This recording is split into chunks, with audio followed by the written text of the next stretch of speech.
Ini live langsung lewat TV Al-Wafa Tarim.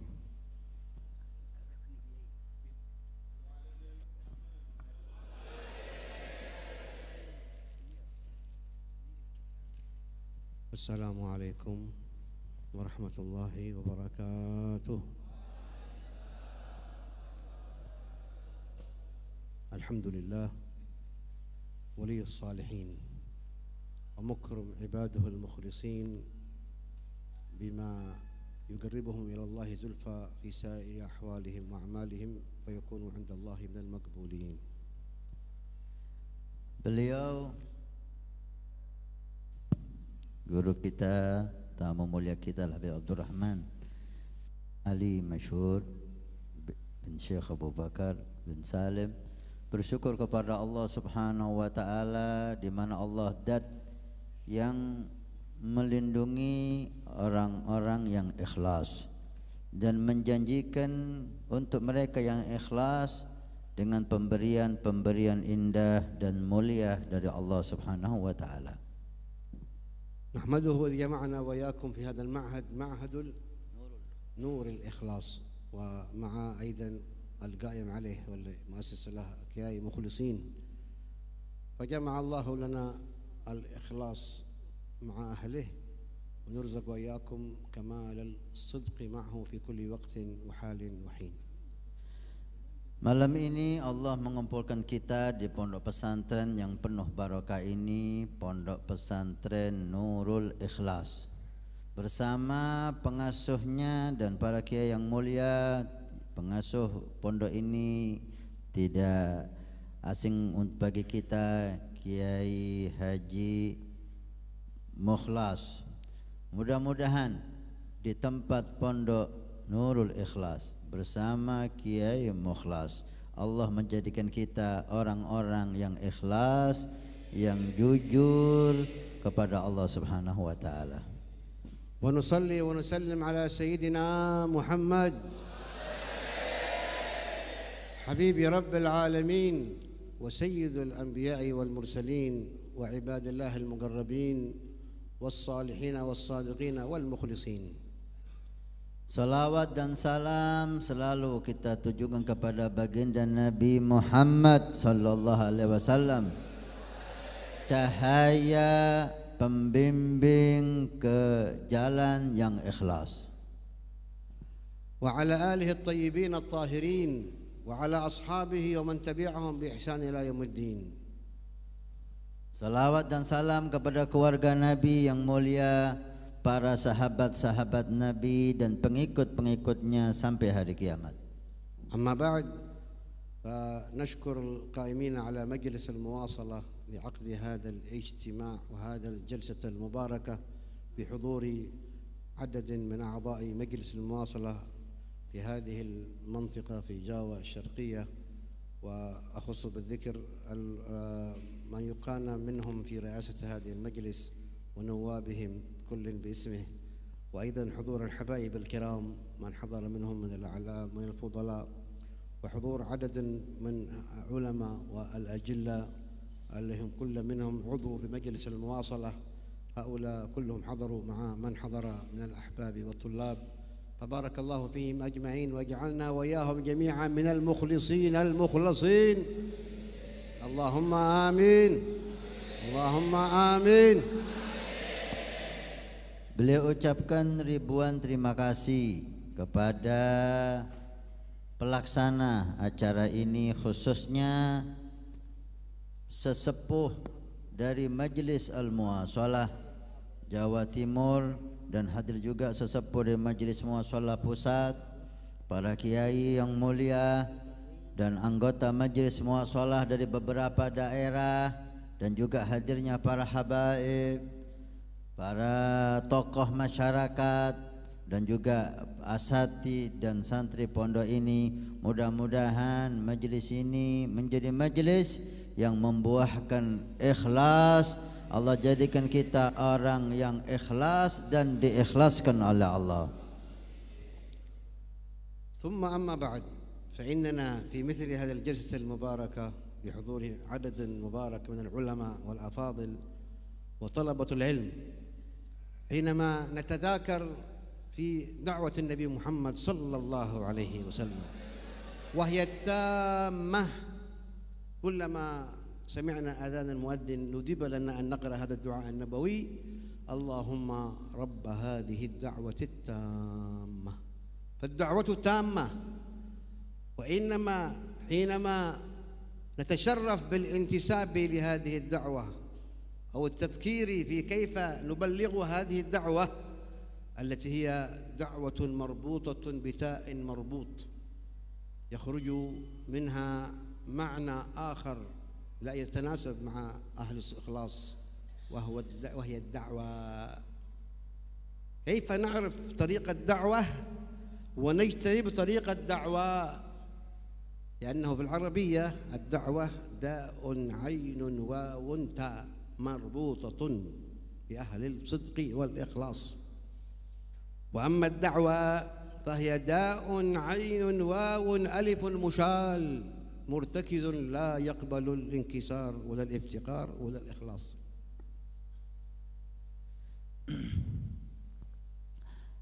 Dakwah Nabi sallallahu alaihi wasallam, dakwahnya Rasulullah itu adalah dakwah tamah yang sempurna.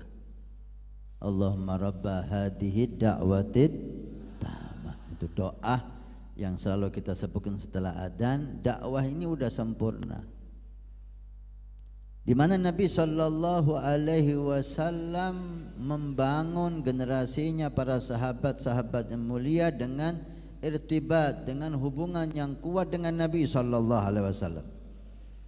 Bisa kita artikan bahwa dakwah sahabat itu sukses karena hubungan yang kuat dengan Nabi sallallahu alaihi wasallam. Inilah dakwah. Beliau mulai mengartikan dakwah, ada dakwah, dakwatun, ada dakwah. Kalau dakwah pakai tak marbuta, dal ain wawu tak marbuta. Ini tak marbuta ini sebagai bentanda bahwa dakwah ini harus murtabit, harus ada hubungan yang kuat dengan yang mendapat izin dakwah dari Allah, yaitu Rasulullah Muhammad. Ciri-cirinya murtabit, inkisar, tawadu, ikhlas. Karena hubungan kuat, ada ikatan batin yang kuat dengan Rasul. Lain jika dakwah itu pakai apa? Dakwah dal, ain, waw dan alif lain itu. Itu ciri-cirinya ngangkat kepala, sombong, takabur, ujub, gak ada rahmah. Karena itu mudah-mudahan Allah memuliakan kita masuk ke dalam golongan dakwatun, bukan dakwah. Yani dakwah yang benar-benar punya ikatan batin dengan Rasul sallallahu alaihi wasallam, bukan dakwah pengakuan-pengakuan yang membuahkan sombong dan congkak. فدعوة النبي محمد صلى الله عليه وسلم دعوة الارتباط والمحبة والبلاغ عن رسول الله صلى الله عليه وسلم بوصف الاتباع والانقياد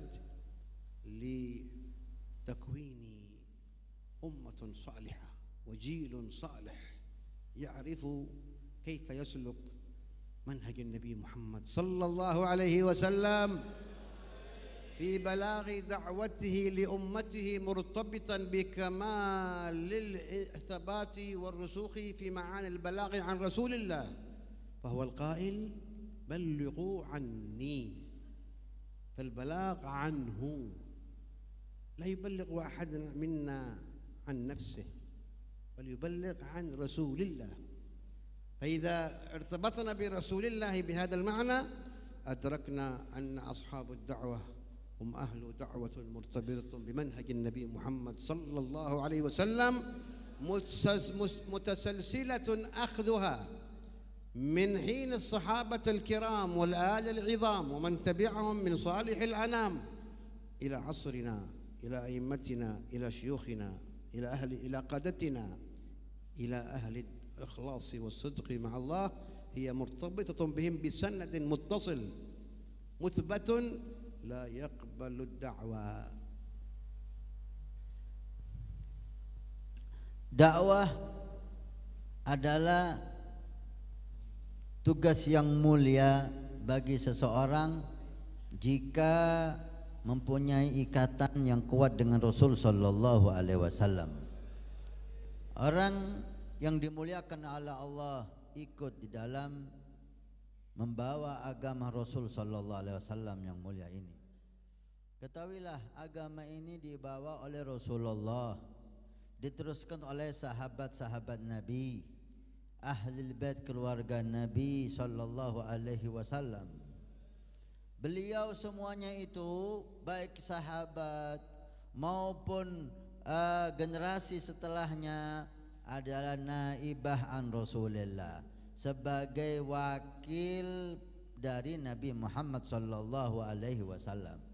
Karena hakikat dakwah yang membawa adalah baginda Nabi, sehingga beliau sallallahu alaihi wasallam bersabda, "Ballighu anni," sampaikanlah dari aku. Maka siapapun dia yang mau membawa agama ini, dia hanya menjadi kepanjangan lidah Nabi Muhammad. Hakikatnya yang dakwah itu Nabi Muhammad. Maka jangan ada yang mengaku dakwah itu milik dia. Jangan ada yang mengaku dakwah itu dari dialah. Semua para dai, dari sahabat sampai guru-guru mulia kita, mereka semuanya sebagai wakil kepanjangan lidah Rasulullah Muhammad sallallahu alaihi wasallam. Dan ini suatu bentuk kemuliaan, bentuk keagungan jika dakwah mempunyai sanad dari sahabat Nabi, dari ahli bait Nabi kepada para tabi'in, kemudian tabi'in kepada tabi'in, terus seperti itu jil ba'da jil. Jelas rantaian sanadnya, sangat jelas pembawahnya sampai kepada zaman kita. Dakwah yang dibawa oleh guru-guru mulia kita, nasab sanad daripada ilmunya, akhlaknya, tarbiyahnya sangat jelas dari gurunya ke gurunya ke gurunya ke gurunya sampai ke Rasul sallallahu alaihi wasallam. Dakwah yang semacam ini tidak menerima dakwah yaitu pengakuan-pengakuan saja yang tidak ada hubungan sanad dan tidak ada irtibat sampai ke Nabi sallallahu alaihi wasallam. فالدعوة هي منبثقة من دعوة إبليس الذي قال حينما أمر الله الملائكة أن يسجدوا لآدم فإذا بإبليس صاحب دعوة ويقول أنا خير منه أنا. فدعوة الأنا يسمى أنوية، يشعر بأنه له مكان ويجب أن يعطى ذلك المكان، وينازع الله الرحمن الملك الديان فيما أمر. قال يا إبليس وإذ قلنا للملائكة اسجدوا لآدم فسجدوا إلا إبليس أبى واستكبر وكان من الكافرين. قال إبليس ما لك ألا تسجد أمرت قال أنا خير منه. إيش الخيرية؟ قل خلقتني من نار وخلقته من طين. هذا دعوة. من هو يعرف أن النار أفضل من الطين؟ الذي خلق، ليس هو. إبليس مخلوق لكن صاحب دعوة. أنا خير منه، خلقتني من نار خلقته من طين، أنا خير من آدم. لخرج منها من الجنة مذموما، في قراءة سبعية مذءوما مدحورا. لمن تبعك منهم لأملأن جهنم منكم أجمعين ويا آدم اسكن أنت وزوج الجنة. فإبليس صاحب دعوة، وكل من اتبع طريقه من أهل الدعوة فإنهم يسلكون طريق الشيطان ونعوذ بالله من ذلك. فنسأل الله أن يحفظنا من الدعوة ويجعلنا من أهل الدعوة. kelompok yang membawa agama ini tanpa ada hubungan dengan pembawa risalah yang pertama Rasul sallallahu alaihi wasallam, melepaskan diri dari irtibat, dari hubungan mengikuti Rasul sallallahu alaihi wasallam, maka kelompok yang semacam ini walaupun yang dibawa itu agama, tapi dikhawatirkan masuk ke golongan dakwah, bukan dakwah tapi dakwah, pengakuan ini akan membuahkan sifat sombong dan congkak dan anania, merasa lebih baik dari yang lain, lebih mulia dari yang lain, lebih bagus dari yang lain, lebih benar dari yang lain. Dan ini pertama kali diucapkan oleh iblis. Kata beliau, iblislah pertama yang masuk dalam golongan dakwah, pengakuan, menganggap dirinya lebih mulia karena kelebihan yang Allah berikan kepadanya. Ketika Allah Subhanahu wa taala menyuruh kepada para malaikat dan di situ iblis untuk sujud kepada Nabi Adam alaihi salam, perintah Allah, malaikat semuanya sujud karena malaikat bukan golongan dakwah yang ngaku lebih baik. Ini perintah Allah, selesai. Disuruh sujud ke Adam, sujud tanpa banyak bicara, tanpa banyak bertanya. Perintah Allah. Iblis lah. Iblis ketika disuruh sujud Nabi Adam, aba wastakbar, gak mau dan sombong. Ketika ditanya kenapa kamu iblis tidak mau sujud, padahal aku telah mewajibkan, memerintahkan kamu untuk sujud, iblis memberikan alasan, ana khairun minhu. Ini dakwah, ini dakwah. Saya lebih baik dari Adam. Khalaqtani min nar, kau ciptakan aku dari api. Wa khalaqtahu min tin, sedangkan Adam kau ciptakan dari tanah. Kata Habibur Rahman, siapa yang mengetahui api lebih baik dari tanah? Yang mengetahui yang menciptakan api dan yang menciptakan tanah. Tahu apa iblis bahwa api lebih baik dari tanah?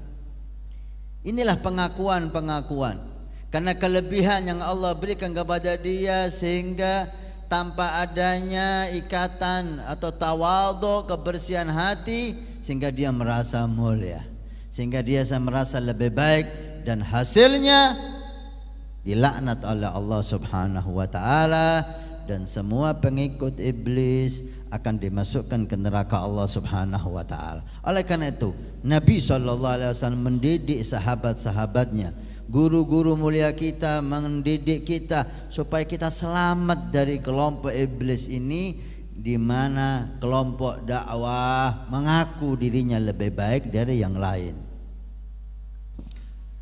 فمجلس المواصلة بين علماء المسلمين الذي أقامه سيد الحبيب عمر بن محمد بن سالم بن حفيظ طال الله في عمره ومتعنا به في عافية وسلامة وصحة وعافية، وإذ جينا من تريم، وإن شاء الله يكون مجيئنا ووصولنا إلى هذه البلدة في سير مراده فينا وما يريده منا، أن نكون خداما وعضدا ونحمل همه وفكره في إحياء هذه الأمة من ثباتها على دين النبي محمد صلى الله عليه وسلم ودعوته، وما جاء من تأسيس هذا المجلس من ربط علماء المسلمين ليربطوا من وراءهم من طلابهم وأحبابهم ليكونوا جيلا ربانيا صالحا. فالتفكير في العلماء، لأن وراءهم من وراءهم من الطلاب والمريدين والمرتبطين، كيف يفقه مراد الله فيهم حيث يكونوا من عباد الله الصالحين الصادقين المخبتين المنيبين. ولا نشك أن من كان في خدمة الدين في هذه البلاد من أئمة وعلماء كيايات وأفاضل وصلحاء كلهم ما أسسوا معاهدهم ولا أقاموا مجالسهم إلا أن يكونوا دعاة مخلصين في منهج الدعوة. مرتبطين بمن قبلهم من آبائهم الصالحين الأخيار أئمة مهتدين. قال الله في وصفهم كذلك قال وجعلناهم أئمة يهدون بأمرنا لما صبروا فهم كل آبائكم من حضر. قد عرفنا بعضهم ممن كان في هذه البلاد. أذكر أول زيارة لي إلى إندونيسيا قبل ما يقارب أكثر من 25 عام، جئنا إلى معهد الكاي عبد الله الفقيه الله يرحمه، زرنا معهده وكنا في سن مبكر، ولكن استقبلنا باستقبال طيب، وعرفنا بعض الطلاب الذين جاءونا بعد ذلك إلى تريم عنده، فوجدنا فيه مسحة صدق مع الله في طلب أن يكون من المخلصين، وهو لا نشك أنه كذلك بقدرة. هذا ظننا في الله فيه رحمه الله.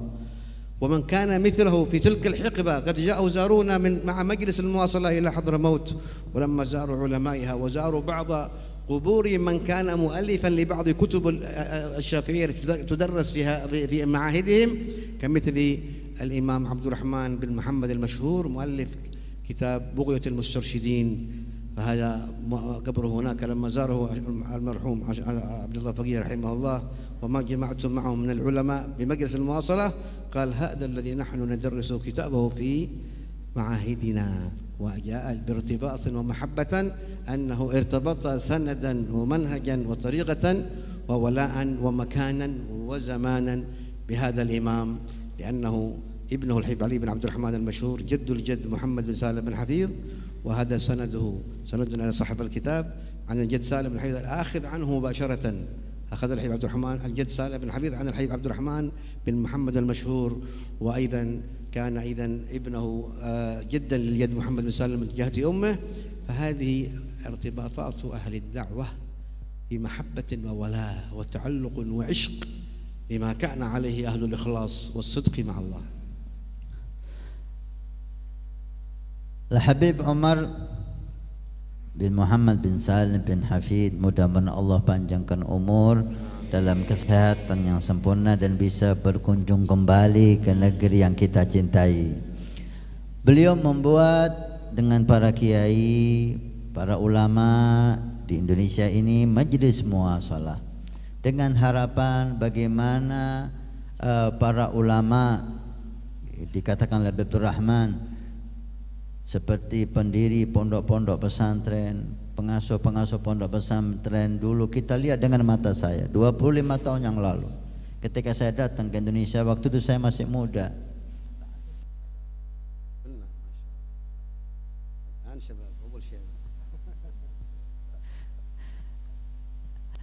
Ketika saya masih muda, saya katakan sekarang masih muda juga. Tapi beliau jawab dulu saya tua, sekarang yang saya muda. Cara mentura nyorot umur. Saya lihat Masya Allah orang tua antum, para kiai-kiai antum di Indonesia ini sangat nampak sekali di wajahnya itu wajah ikhlas. Nampak di wajahnya wajah sidik, wajah khasyah, wajah orang saleh. Dan itu banyak sekali kita lihat di daerah antum. Salah satunya kita datang ke Pondok Langitan alaihi rahmatullah Kiai Haji Abdullah Faqih. Saya masih muda dihormati oleh beliau dengan akhlaknya yang luar biasa. Inilah Habib Umar membuat majlis muasalah supaya generasi orang tua-tua kita, para kiai-kiai mulia kita, setelah mereka tiada, generasi setelahnya itu masih menduduki tempat mereka, masih mengikuti jejak mereka, keikhlasannya, akhlaknya, tawaduknya, kesolehannya.